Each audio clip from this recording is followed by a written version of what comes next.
My goal is to, when I'm 180, to look about like I do now.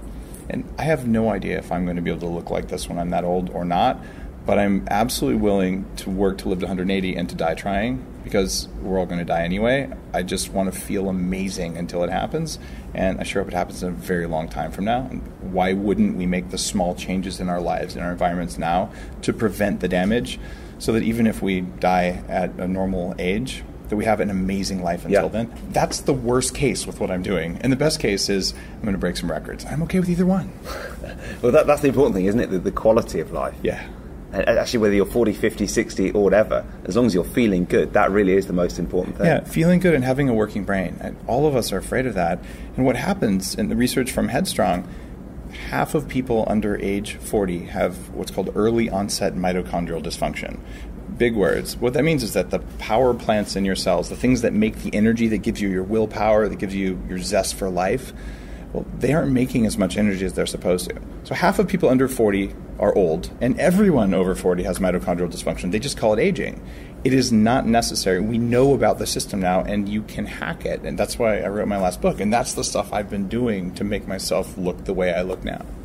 Would you say, looking kind of back to the future, is a low-carb diet one of those things that you think is going to be adopted by a lot of people in the future? There are two forces at work here. One of them is big food, this industrial food production. You make the most money selling people food that costs as little as possible and tastes good. And that's been the recipe forever. And when I look at making food for Bulletproof, like, what's the food going to do for you? And then how good does it taste? And then how convenient is it? And then how much does it cost? There's the core assumption that people are willing to pay to feel good. You'll spend a little bit more on food because you'll spend less on medicine later, and because you'll like your life. That is a predominantly low carb, but not necessarily keto diet. So there's a lot of, I'll call it keto extremism, where people are saying, all sugar is evil. I'm never going to have a carb again. I did that.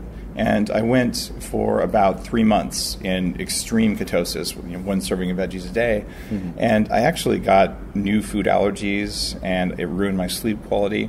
And what I work to do with the Bulletproof diet is to teach people how to have metabolic flexibility.